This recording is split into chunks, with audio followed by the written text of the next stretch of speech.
আমরা আজকে conditional formatting নিয়ে আলোচনা করব। কন্ডিশনাল কথাটার অর্থই বোঝা যাচ্ছে যে কোনো একটা শর্ত দিয়ে আমাদের কাজ করতে হবে, তাই না?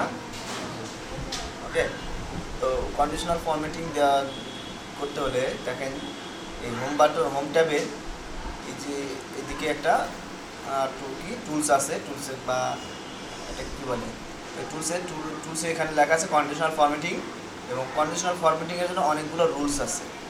সেই রুলসগুলোর কয়েকটা রুলস আমরা দেখব।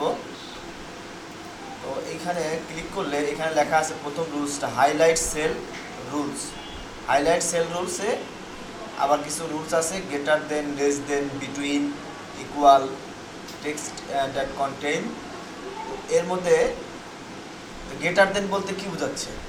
হ্যাঁ, বড়। অর্থাৎ আমি এখানে এমন একটা শর্ত পূরণ করে দেবো যে ওকে বলে দিব যে এই ডাটার মধ্যে আমি একটা নির্দিষ্ট ডাটা দেবো যে এই ডাটার থেকে সবচেয়ে বড় ডাটা যেগুলো সেই ডাটাগুলোকে তুমি হাইলাইট করো। হ্যাঁ, তো আমরা ওই কাজটা করবো। সেই কাজটা করার আগে প্রথমে আমাদের একটা ঘর সিলেক্ট করতে হবে। এটা করতে পারি অথবা ওভারঅল সব কিছু সিলেক্ট করতে পারি আমরা। যে একটা ঘরও যে নির্দিষ্ট একটা কলামের ডাটাও সিলেক্ট করতে পারি, বা পুরো টেবিল এরিয়া সিলেক্ট করতে পারি, বা নির্দিষ্ট একটা রোকেও আমরা সিলেক্ট করতে পারি। তো আমরা মনে করেন এইটুকু সিলেক্ট করলাম, এখান থেকে এইটুকু সিলেক্ট করলাম। এখন বলবো এখানে বলে দিব যে 17,000 টাকার উপরে যে ভ্যালুগুলো আছে সেই ভ্যালুগুলোকে হাইলাইট করবে। ওকে, এটা সিলেক্ট করার পরে ফরম্যাটিংয়ে যাব, কন্ডিশনাল ফরম্যাটিংয়ে যাব, এরপরে হাইলাইট সেল রুলসে ক্লিক করবো। এখানে গেলেই পরেরটা চলে আসবে, করে দেবো গ্রেটার দেনে ক্লিক করবো। তো গ্রেটার দেনে এইখানে বলছে format sell that the greater than, অর্থাৎ এইখানে কিছু লিখতে হবে যেইটার উপরের ভ্যালুগুলোকে সে কী করবে, হাইলাইট করবে। তো এখানে আমি বলছিলাম কত, 17,000 টাকা, তাই না? তো আমি এখানে 17,000 টাকা লিখে দিই। ওরা একটা লিখে দিচ্ছে ওদের মতো করে, কিন্তু আমরা লিখে আমাদের মতো করে দিই। 17,000 টাকার উপরের ভ্যালুগুলোকে কী করতে হবে, হাইলাইট করতে হবে। অলরেডি এখানে সে হাইলাইট করে দিচ্ছে, 17,000 উপরে একটাই ভ্যালু আছে, জন্য একটা হাইলাইট করছে। তো আমরা এই হাইলাইটারটা এভাবে না দিয়ে অন্যভাবে দিতে পারি। এখানে ক্লিক করব, ক্লিক করার পর এখানে light red fill with dark red text বানাইতে হবে। ওকে, ফিল হবে লাইট রেড আর ডার্ক হবে রেড, কি টেক্সট হবে ডার্ক, এটা বলতেছে। ইয়েলো ফিল, আচ্ছা ফিল কালার হবে হলুদ উইথ ডার্ক ইয়েলো টেক্সট, মানে ডার্ক ইয়েলো টেক্সট, এগুলো আমরা দিতে পারি। এখানে একটা দিলে দেখেন যে কী হয়ে যাচ্ছে না? আচ্ছা, এরপরে এটা না দিয়ে আমরা আবার এখান থেকে এই যে লেট রাইট ফিল এটা দিলেও দিতে পারি, অথবা রেড বর্ডার এগুলো দিতে পারি, অথবা কাস্টম ফরম্যাটে গিয়ে এই যে ফরম্যাট সেল নামে একটা গ্রুপ আসবে, এইখানে ফন্ট অথবা বর্ডার অথবা কি ফিল, ফন্টে যদি কোনো কিছু করে দেয় এখানে ফন্টটা ওরকম হয়ে যাবে। 17,000 টাকার উপরের ভ্যালুগুলোর ফন্ট এখানে যেভাবে করবেন, বোল্ড, ইটালিক এগুলো দিতে পারেন, ফন্ট সাইজটা বড় করে দিতে পারেন, এগুলো দেওয়ার। নর্মালি এখান থেকে ফিলে যাব, ফিল থেকে এখানে একটা কালার দেবো, ভালো একটা কালার দিলাম, কালার দিয়ে ওকে করে দিব, দেওয়া দিয়ে এখানে ওকে করে দিব। দেখেন 17,000 টাকার উপরে ভ্যালু করতেছে, করতেছে। আর এইখানে এটা কেন চেঞ্জ হলো না? এটা তো কোনো ভ্যালু না, এগুলোকে টেক্সট করে দিই, দেখি কি হয়। এখান থেকে কাস্টমে গিয়ে জাস্ট টেক্সট আছে, তাহলে এটা কেন কি হবে, কালার হবে না, ওটা কালার হবে না। তাহলে আমরা এই নিচেরগুলো সিলেক্ট করব, নিচের ডাটাগুলো সিলেক্ট করে দেব, হাইলাইট রুল, এখান থেকে এটাকে একটা আমরা 15,000 দিতে পারি। 15,000-এর উপরে ভ্যালুগুলোকে সে নট 15,000-এর উপরে কাস্টম ফরম্যাটে গিয়ে ফিল গিয়ে এখান থেকে আমি একটা এই কালারটা দিয়ে ওকে করে দিলাম, এখান থেকে ওকে করে দিলাম। তাহলে দেখেন উপরের ভ্যালুগুলোকে কি করতেছে, এখানে যদি ভ্যালু কম হতো, দেখেন ভ্যালু যদি এখানে 14,000 লিখে দিই, তাহলে দেখেন ওইটা কালার থাকতেছে না, তাই না? আবার এটাকেও যদি কমাই দিই এটাও থাকবে না, দেখছেন? বা আমি এখান থেকে যদি কোনো একটা 15,001 টাকা লিখি, তাহলে সে ওইটাকে কি করবে, করে নেবে। এই হলো কন্ডিশনাল ফরম্যাটিং এর ভ্যালু। মানে কন্ডিশনাল ফরম্যাটিং, আমি পুরো টেবিলটাকে একবার সিলেক্ট করি, সিলেক্ট করে এই রুলসটাকে আমি ক্লিন করে দেবো। এই রুলস আমার দরকার নেই। এখান থেকে এই ক্লিয়ার রুলসে যাব, ক্লিয়ার রুলস থেকে clear rules from selected cell আর ক্লিয়ার রুলস ইন্টায়ার শিট।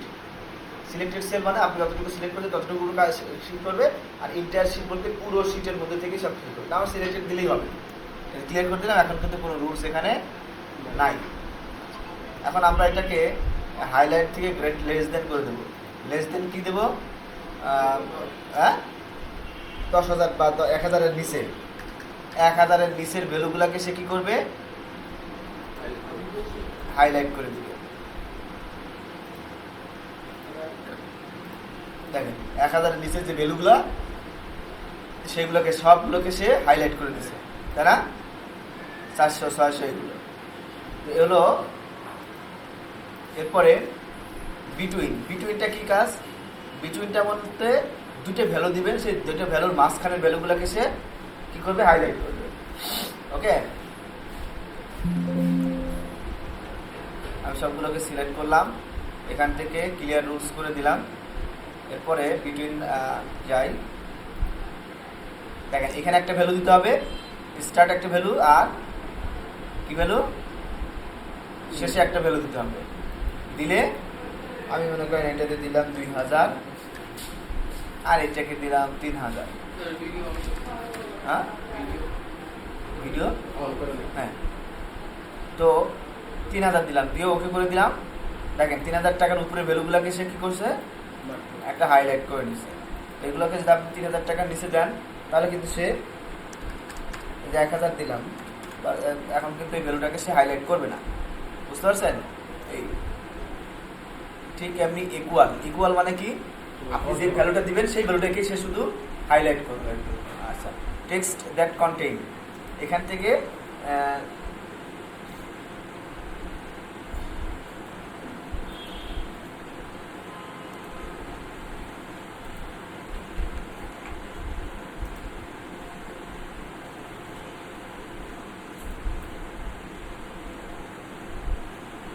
টেক্সটের ক্ষেত্রে সেই টেক্সটগুলোকে সে হাইলাইট করবে। বুঝতে পারছেন?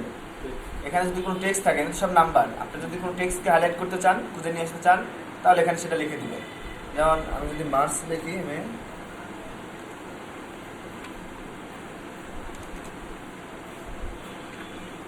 মার্কস, দেখেন যে মার্কসটাকে সে হাইলাইট করে দিচ্ছে। এটাকে আমি এখান থেকে একটা কালার দিয়ে দিই।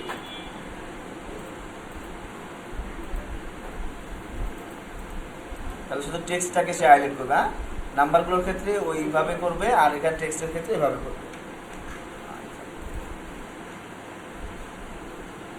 ডেট অকিউরিং, এখানে ডেটটাকে, কোনো ডেট থাকলে যেহেতু আমাদের এখানে ডেট করতে হবে, কি করতে হবে। এরপর ডুপ্লিকেট ভ্যালুগুলোকে সে কী করবে? হাইলাইট করবে। এখানে যদি একসাথে একের অধিক দুইটা মানে একই ভ্যালু 2-3 জায়গায় থাকে তাহলে সেইগুলোকে সে হাইলাইট করবে। ওকে, আপনারা এটা দেখে নিন কীভাবে কী করে। এই যেখান থেকে কী করে নেবেন, দেখেন সবই হাইলাইট করছে। তার মানে কি 13,000 অনেক জায়গায় আছে, হ্যাঁ, এই জন্য সবগুলোকে সে হাইলাইট করতেছে। মানে একই ডাটা অনেক জায়গায় আছে দেখে হাইলাইট করছে। এখানে তো সবগুলো হাইলাইট করছে, কারণ রেন্টাল ডুপ্লিকেটের কি একের অধিক আছে, এই জন্য কি সবগুলোকে সে ফুল আইটেম তো একের অধিক আছে। ঢাকা, চট্টগ্রাম সব একবার নাই, অনেকবার আছে। আর আপনি যে ইউনিক, এখানে আমি ইউনিক আছে, ইউনিক দিলে সে ইউনিক ভ্যালুগুলোকে, যেগুলো নাই, যে ভ্যালুগুলো ডুপ্লিকেট নাই, সেই ভ্যালুগুলোকে সে হাইলাইট করবে।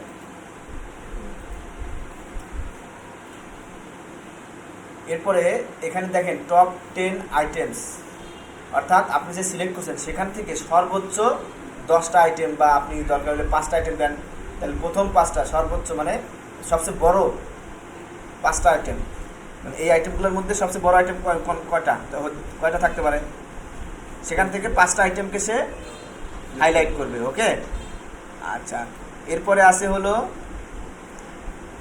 টপ 10%। 10% বলতে এইগুলোকে সবগুলোকে সে 100% ধরে নেবে।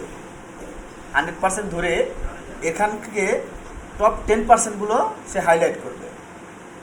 বুঝতে পারছেন? মানে টপ 10 মানে সবগুলো ভ্যালুকে হাইলাইট করে 10টা ভাগে ভাগ করবে।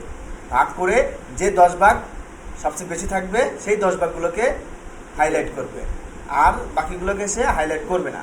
এগুলো আপনারা করবেন, করে দেখবেন যে কী কাজ করে। ওকে, আচ্ছা,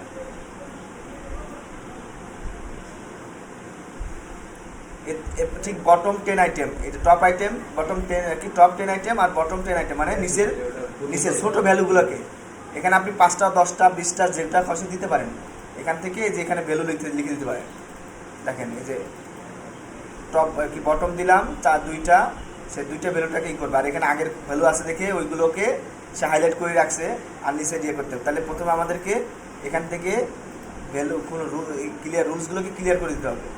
ক্লিয়ার করে এখন আমি টপ বটম দিয়ে সরি 100% দিচ্ছি, এটা 10, এই যে বটম দিলাম, বটম দিয়ে এখানে যদি আমি কমাই দিই দেখেন 2%, অর্থাৎ এগুলো থেকে সর্বনিম্ন 2% যে কয়টা ভ্যালু হয় 1টা 2টা 3টা 4টা দিয়ে ওকে করে দিলাম। তাহলে এখানে কি হলো, টপ আমরা লিখেছি বটম 2টা, তাই না? বটম 2টা মানে কি 2টা আবার একই, তো এই 3টা একই জিনিস, 15% 1500 টাকা, এই জন্য সে ওগুলোকেও ই করে নিচ্ছে, কারণ এটা একই ভ্যালু। তাই যদি ভ্যালু যদি ভিন্ন হতো তাহলে আর ওইটাও হতো না। যেমন আমি এখানে 10 লিখলাম, দেখেন 10 দিলে এখন দেখেন লাস্ট 2টা করতেছে। একই ভ্যালু যদি 10 ভ্যালু যদি আরও এক জায়গায় তাহলে 100 না, 100 যদি আরও এক জায়গায় থাকে তাহলে ওগুলোকেও সে ধরে নিবে। দেখেন 3টা জায়গায় সে ধরে নিচ্ছে। ওকে, তখন আমাদের কয়টা ধরছিল? 3টা ধরছিল, এটার সাথে 7টা, মানে এই 2টাকে সে এই 3টাকে 1 ধরছে আর এইটাকে 1 ধরছে, এইভাবে ইয়া ধরছে। এরপরে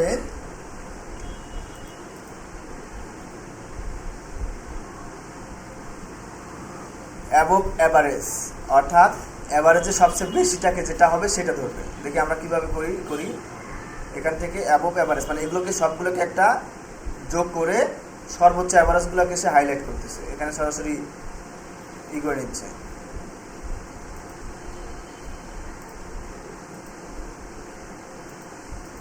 তাহলে অ্যাবভ অ্যাভারেজ এইগুলো আছে, এইগুলোকে সে হাইলাইট করে নিচ্ছে। বিলো অ্যাভারেজ, অ্যাবভ অ্যাভারেজ এরকম থাকবে।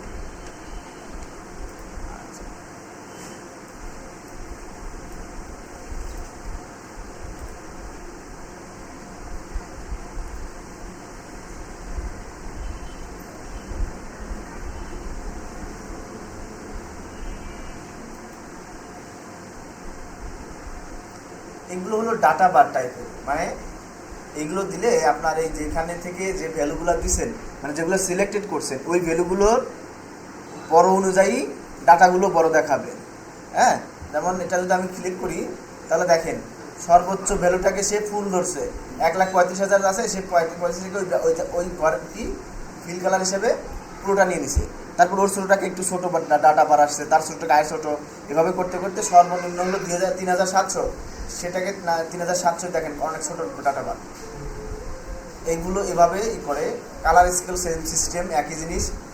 আইকন এগুলোও সেম একই জিনিস, যে এখানে সর্বোচ্চটাকে উপর দিকে ধরবে, সর্বনিম্নটাকে সে নিচের দিকে ধরবে, আর মাঝামাঝিগুলোকে সে এইভাবে ধরবে করে নেবে, সিলেক্টেড করে নেবে। দেখেন সবগুলোকে একসাথে দিলে দেখছেন যেগুলো উপরের দিকে সেটা সর্বোচ্চটা উপরের দিকে ধরছে, তারপরে গুলোকে এদিকে ধরছে, আবার নিচের গুলোকে আস্তে আস্তে সে ডাউন অ্যারোর দিকে নিয়ে নিতেছে। বুঝতে পারছেন? এই হলো আমাদের কন্ডিশনাল ফরম্যাটিং। বলেন এখানে কারো কোনো প্রবলেম আছে কিনা? বলেন কারো কোনো প্রবলেম আছে? এখান থেকে আমরা নিউ রুল তৈরি করতে পারি। আবার এখান থেকে তো ক্লিয়ার রুলস করতে পারি। আমরা এখান থেকে ক্লিয়ার রুলস করে দিলাম। আবার এখানে কি কি দেওয়া আছে সেগুলো এখানে আমরা দেখতে পাবো, এবং এগুলোকে এখান থেকে আবার এডিটও করতে পারবো। আবার নতুন রুল এখান থেকে তৈরি করতে পারবো। আবার রুলগুলোকে এখান থেকে ডিলিট করে দেবো। ডিলিট করে দিলাম, দিয়ে ওকে দিব, অ্যাপ্লাই দিয়ে ওকে দিব। এখন কোনো রুলস এখানে নাই। বুঝতে পারছেন সবাই? এরপরে আছে দেখেন ডুপ্লিকেট ভ্যালু। ডুপ্লিকেট ভ্যালুর আমরা তো বললাম ডুপ্লিকেট ভ্যালুটাকে হাইলাইট করা, বাট এখানে কি করব, ডুপ্লিকেট ভ্যালুগুলোকে ডিলিট করে দিব, একটা ইউনিক ভ্যালু থাকবে। ওকে, তো এর জন্য আমাকে কি করতে হবে, প্রথমে এইখান থেকে পুরোটাকে সিলেক্ট করে নিব। সিলেক্ট করে নিয়ে আমরা ডাটাতে যাব। ডাটা থেকে এখানে দেখেন রিমুভ ডুপ্লিকেট, দেখতে পাচ্ছেন? রিমুভ ডুপ্লিকেট নামে একটা অপশন আছে, এখানে ক্লিক করব। এখানে ক্লিক করার পরে আমরা কোথায় তো করব, এই কলামের হেডলাইন কি টাইপ, তো টাইপটাকে আমরা এখানে টিক চিহ্ন দিয়ে রাখবো। ওকে, যদি দিয়ে না দেই তাহলে রেন্টালকে সে ধরবে, হেডলাইন ধরে কাজ করবে। তো এখানে যা আছে তাই থাকবে। এরপরে আমরা এখান থেকে ওকে দিয়ে দিব। ওকে দিয়ে দিলে দেখেন এখানে বলতেছে 12 duplicate value found and remove, 12টা রিমুভ হয়ে গেছে। আর ইউনিক ভ্যালুটাকে সে 4 ইউনিক ভ্যালুকে রেখে দিছে, মানে এখানে অনেকগুলো ভ্যালু আছে, সবই তো ডুপ্লিকেট ছিল, সেখান থেকে ডুপ্লিকেট দিয়ে শুধু ইউনিক একটা করে রেখে দিছে। বুঝতে পারছেন? ঠিক সেম এখানেও তাই করতে পারি, একই জিনিস একই কাজ করবেন, বাট এইখানে দুইটা বার এরভাবে একসাথে আছে। এখন যদি আমরা এটাকে ডুপ্লিকেট করতে চাই, ডুপ্লিকেট ভ্যালুটাকে রিমুভ করতে চাই, তো এখানে টাইপ এবং স্টোর ঠিকই থাকবে। এরপরে যদি আমি ওকে দেই, এখন বলছে নো ডুপ্লিকেট ভ্যালু। কেন বলতেছে? কারণ এখানে তো রেন্টাল অনেকগুলো ডুপ্লিকেট আছে না, বাট এইখানে আবার এখানেও ডুপ্লিকেট আছে।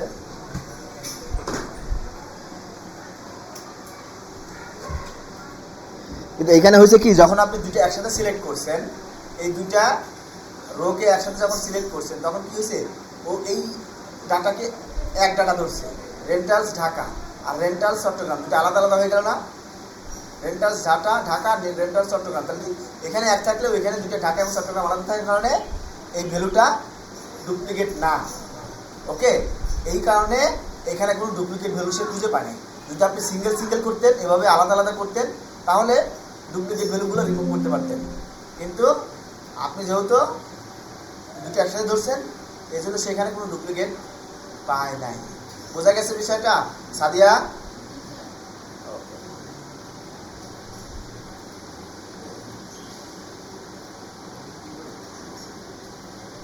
বুঝলেন নাই? এইখানে দেখেন, আমি যখন এটা উপর দিকে মানে উপর দিকে যখন এটা নিয়ে যাচ্ছি, তখন এখানে যে হেডলাইনটা, এটা তো আমার হেডলাইন, তাই না? এই টেবিলের হেডলাইন এটা না? আমি যখন এটা নিচের এই হেডলাইনের নিচেরগুলো ডাটা দেখতে যাচ্ছি, তখন হেডলাইনটা উপরের দিকে চলে যাচ্ছে, তাই না? তো আমি চাচ্ছি কি, আমি এটা যখন উপর দিকে নিব, এই ডাটাগুলো উপর দিকে উঠবে, বাট এইটা এখানে থেকেই যাবে, এটা উপর দিকে আর উঠে যাবে না, ভিতরের দিকে চলে যাবে না। হ্যাঁ, তো এইটাকে ফ্রিজ করে রাখবো। কী করে রাখবো? ফ্রিজ করে রাখবো। এর জন্য আমরা এইটার নিচে আমরা মাউস পয়েন্টারটা রাখবো, সিলেক্ট করবো কোনো একটা, সিলেক্ট করার পরে ভিউয়ে যাব, ভিউ থেকে এই যে ফ্রিজ অপশন পাই, এই যে ফ্রিজ প্যানস দেখতে পাচ্ছেন, এখানে ক্লিক করব। এখানে ক্লিক করার পরে যদি আমি ফ্রিজ প্যানে ক্লিক করি, তাহলে দেখেন আমি যখন এটা উপর দিকে টানতেছি, এই ডাটা কিন্তু আর উপর দিকে যাচ্ছে না, এটা এখানে ফ্রিজ হয়ে আছে। হ্যাঁ, মানে আমি এখানে যখন সিলেক্ট করব, এইটা যেটাকে আমি ফ্রিজ করব, তার নিচের কোনো একটা রোতে বা সেলের যে কোনো একটা সেলের মধ্যে রাখবো। রাখার পরে এই ফ্রিজ প্যানে যাব, তখন দেখেন আনলক অল, এখন আনফ্রিজ হয়ে যাবে। এটাকে ফ্রিজ করছিলাম, এখন আনলক হয়ে যাবে। আর এখানে কি লেখা আছে? Unlock all rows and column to scroll through the entire worksheet, সব কিছু আনলক হয়ে যাবে। অর্থাৎ এইটা যদি দেই, এখন দেখেন এই যে সবগুলো আবার আনফ্রিজ হয়ে গেছে। আমার কি কার্সার যদি এটাতে থাকতো, আমি যদি এখন এটাতে করতাম, এখানে দেখেন একটা দাগ আছে, একটা হলো এই দিকে আর একটা নিচের দিকে, তাই না? তার মানে এইখানে দেওয়ার পরে এইটার উপরের রোটা এবং এটার বাম পাশের রো কলামগুলো ফ্রিজ হয়ে যাবে, দেখেন ক্লিক করলাম, এই যে উপরে এখানে একটা দাগ আসছে, দেখছেন? এই যে উপর দিকে চলে যাচ্ছে, ফ্রিজ হয়ে গেছে।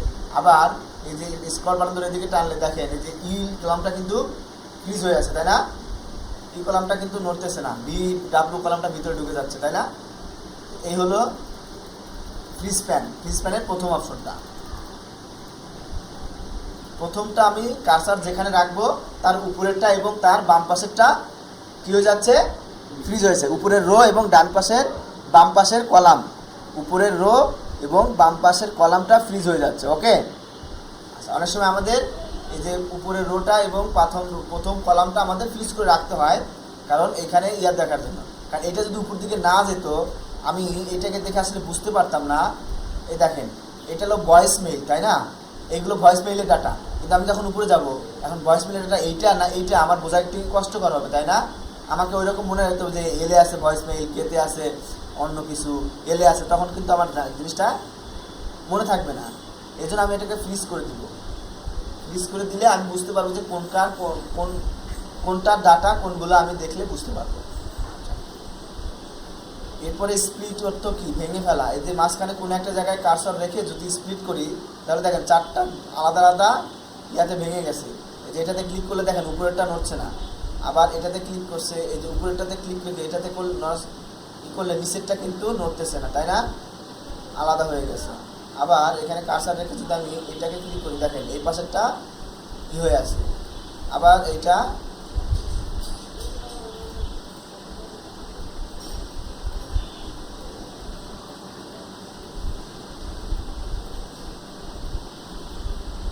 এদিকে এই করতেছি না। এটা আসলে আমাদের তুলনা করার সময়, যে এটার সাথে এটা তুলনা করার সময় এটাগুলো লাগে যে ঠিকঠাক আছে কিনা। ওকে, এই হলো জুম স্প্লিট। এরপরে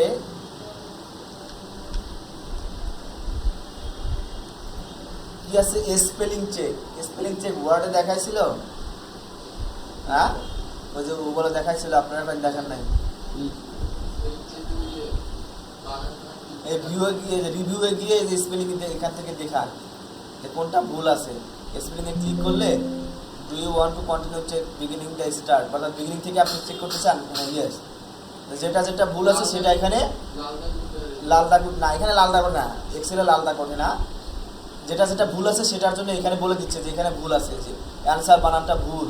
তো এখানে সঠিক অ্যান্সারটা দিয়ে কী করে দেবো? চেঞ্জ করে দিলে, এটা সিলেক্ট করে দিয়ে এখানে চেঞ্জ, অর্থাৎ আমি যদি অ্যান্সারের পরিবর্তে অ্যানার বা অ্যাঙ্গার লিখি, এটা সিলেক্ট করে চেঞ্জ দেই, তাহলে দেখেন এখানে অ্যাঙ্গার হয়ে গেছে, দেখছেন? অ্যান্সারের পরিবর্তে অ্যাঙ্গার। এরপরেরটা আবার ভুল আছে কোনটা? এখানে ওয়াইএস আছে। ওয়াইএস এ কি বোঝায়? ইয়েস বা অন্য কিছু হতে পারে, তাই না? সেটা সিলেক্ট করে চেঞ্জ দিবেন, চেঞ্জ হয়ে গেল। এইভাবে আমরা স্পেলিংগুলো চেক করতে পারবো।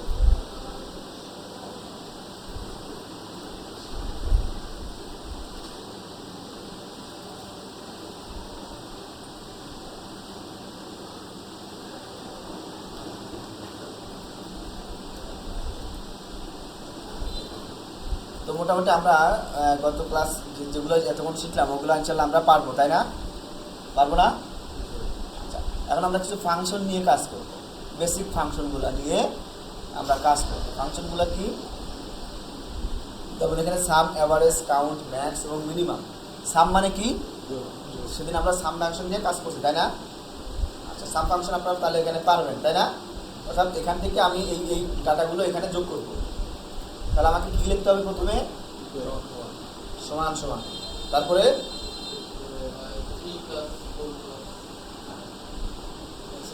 ওটা কি প্লাস করছে, যেটা যোগ করতে আমরা সিলেক্ট করব। তাহলে কার কিছু লিখবো না আমরা? ফাংশনটা লিখবো না? ফাংশন কি? যোগ।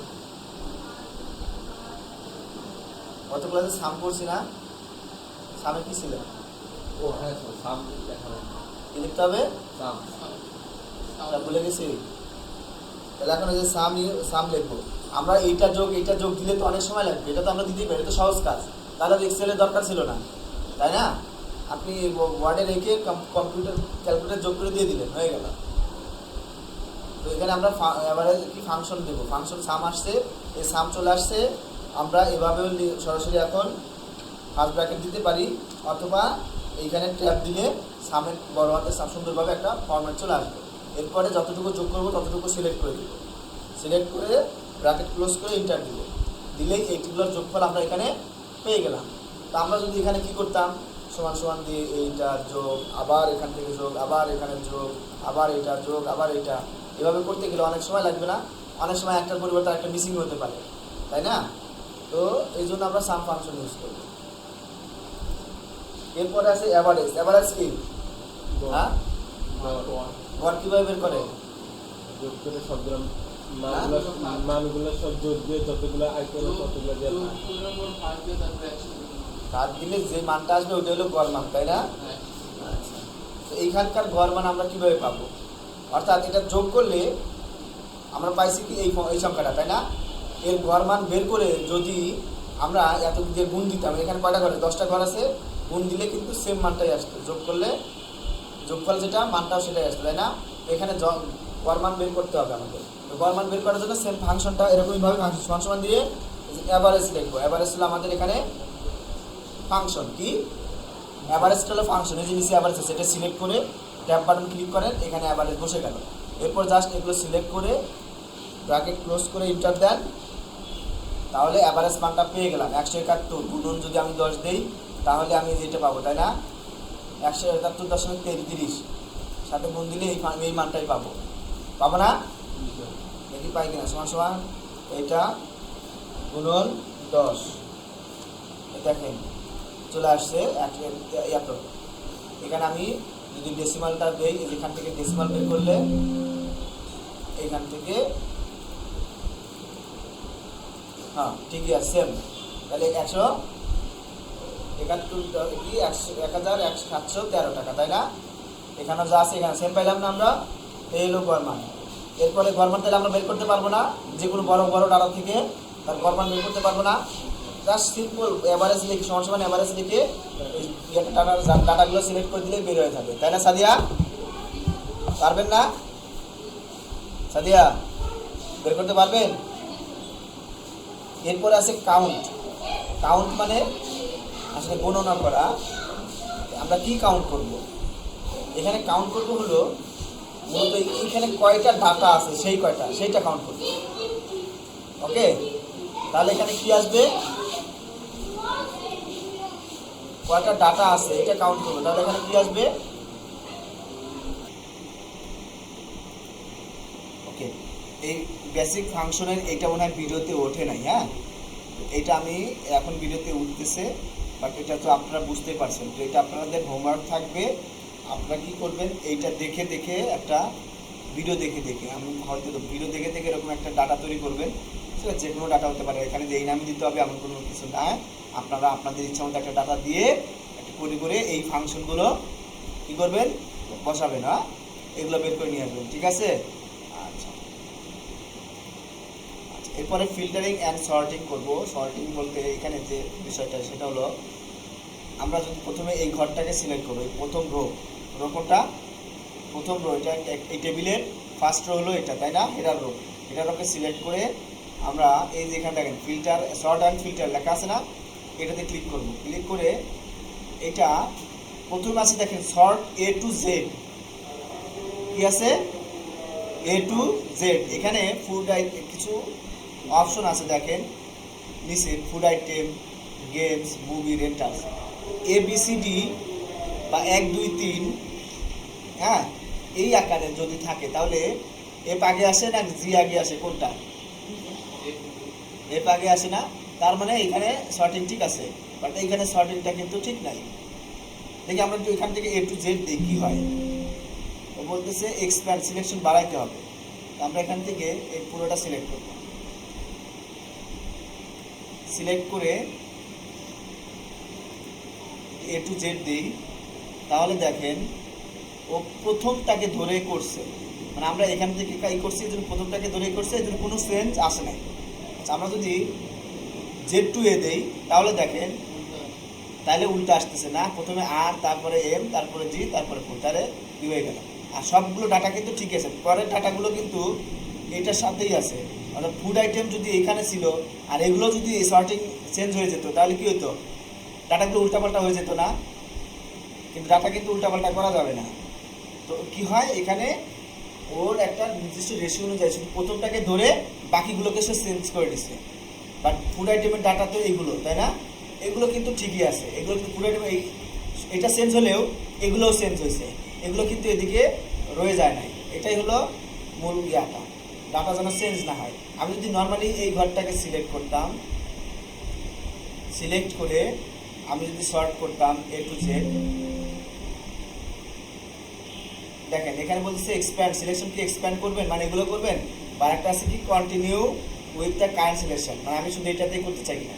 যদি আমি কন্টিনিউ উইথ কারেন্ট সিলেকশন দিয়ে যদি সর্ট করি তাহলে দেখেন ফুড আইটেমস এদিকে চলে গেছে, আর এই ফুড আইটেমের ডাটাগুলো এগুলো না, আলাদা হয়ে গেল না ডাটা, তাহলে একটা উল্টাপাল্টা হয়ে যাবে না মানুষের সবার ডাটাগুলো।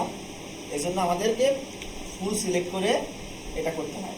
আচ্ছা, এটা সবচেয়ে ভালো বুদ্ধি হলো, মনে করেন আমি শুধু এইটুকু সিলেক্ট করব, সিলেক্ট করে ফিল্টার, সর্ট অ্যান্ড ফিল্টারে গিয়ে এই ফিল্টার করবো এখান থেকে। ফিল্টারে ক্লিক করলেই এইটার মধ্যে একটা হাত দিয়া চলে আসবে, ড্রপ ডাউন মেনু চলে আসবে। ওকে, এখন যদি এইখান থেকে আপনি মনে করেন যে সর্ট A to Z করেন, তাহলে দেখেন এখন সিলেক্ট করার দরকার নাই, এই ঘর অনুযায়ী বাকি ঘরগুলো সিলেক্ট হয়ে গেল। দেখেন পুরো একটা নিচে ছিল, উপরে চলে আসছে, তাই না? অথবা আপনি যেখান থেকে সিলেক্ট করেন A to Z, এইটাকে ধরে স্টোরের কলামে এইগুলোকে ধরে জাস্ট, এগুলো না কিন্তু ঢাকা, চিটাগং, খুলনা, তাহলে এখানে সি আগে আসবে, তারপর ডি আসবে না, তারপরে খুলনা। তাহলে আমি যদি এখানে এটাকে ধরেই করি, করে A to Z দিই, তাহলে দেখেন সির গুলো আগে আসতেছে, তারপরে কিন্তু এটা চেঞ্জ করলেও এটার সাথে এগুলো চেঞ্জ হয়ে গেছে, তাই না? এটার সাপেক্ষে এগুলো কিন্তু ডাটাগুলো কিন্তু সব ঠিকই আছে, এগুলো করতে পারেন। আবার আমি যদি এখানে দেন, এখানে A to Z করতে এখানে স্মলেস্ট টু লার্জেস্ট, ছোট থেকে বড় অথবা বড় থেকে ছোট, এগুলো দিলেও দেখেন এই ঘর অনুযায়ী সে ছোট থেকে বড় করছে, বাট বাকিগুলোকে সে কী করছে ঠিকই নিজের ইয়া অনুযায়ী চেঞ্জ করেছে। এই হলো ফিল্টার অ্যান্ড সর্টিং। পারবেন না? আচ্ছা,